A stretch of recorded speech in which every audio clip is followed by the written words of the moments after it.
Alright, here I am with the D7. I taped everything off, and I got the gray painted on there, as you can see. I don't have anything assembled just yet. I just got the paint on there, so it's still, you know, curing and drying and everything. It looks okay. You know, I wouldn't say it looks spectacular. I did get sort of a I don't know how to describe it, a sort of a textured kind of thing going on with my paint. I don't know why. I sprayed it with the airbrush. I mixed two different colors, these colors here. One was a little dark for me, one was a little light, so I just mixed them together and went with that. So basically it took me some time to tape everything off. I had to tape everything off on all the lines here.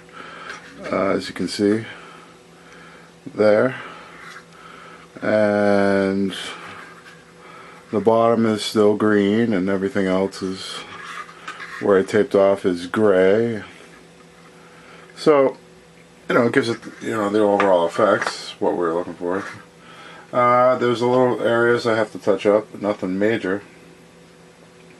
Like I said, I did have a little issue with my airbrush kind of sputtering or spattering on me. I don't know what it was, or giving me, I think maybe the paint was drying before it actually made contact. But the thing is too, is I use enamel paints, and I thin them with lacquer thinner, and I don't know that this is actually a correct thing to do or not. It seems to work, but I learn a little bit more about the airbrush every time I explore it and use it. So, but for the most part, it laid the color down. There's the I don't know what you call this piece, the impulse engine part of it, which is pretty gray. This is what we wanted. This I taped off the top, which was not exactly easy. These little pieces in here and a lot of little detail will be going back, and these pieces in here I did not tape off, but I'm going to go back and like hand paint those. So the beacons on top get painted red, right there. These on the sides, these grills, along with these grills here on this piece, all get painted silver. These ones here, and there's other little details that go just about, you know, everywhere. So I'll be getting to all that next. Really, there's not a lot of progress to show you. I mean, I'm sorry about that, but it's just, you know, kind of a slow go. Basically, it took me a little while to just kind of mask everything up.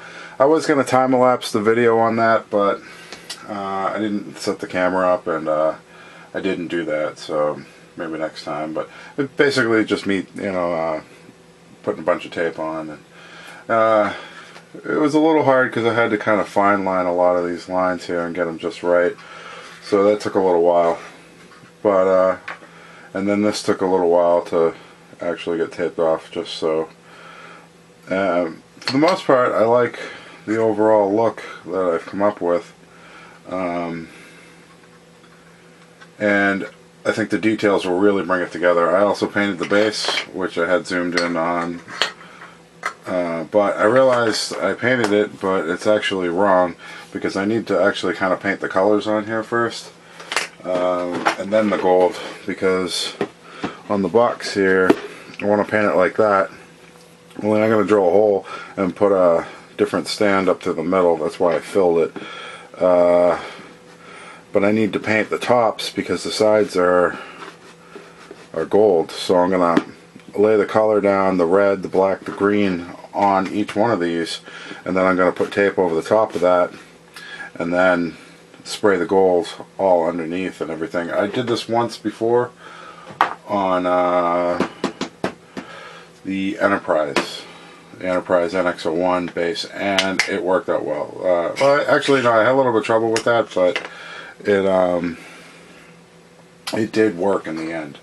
So, so there it is. Once I get the detail on, which will take a little while, I got to go over and choose some, other colors. There's a little, little touch-ups here and there I got to do.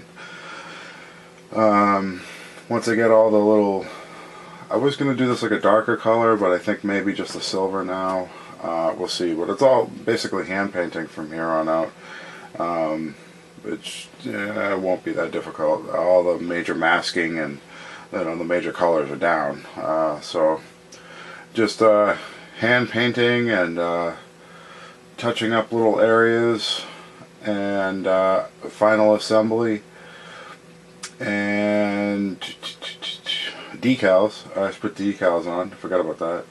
And get the base on it, which is important. And that'll be done. That'll be pretty much it. It's starting to come together. It's starting to look like a D7. It doesn't exactly look like the one on the box. My colors are far more intense, but that's not a bad thing. Here they look, the green looks a bit more drabby, and but I can also tone this down a lot with the weathering, but I don't know how nuts I want to go because I do like the look of it right now. So I don't know how much with the weathering I'm gonna go, but I do want to weather it just a touch, so we will be doing that. I want to highlight some areas and do some shading and things like that. So that's it for now. Check back and hopefully I got some more progress than D7.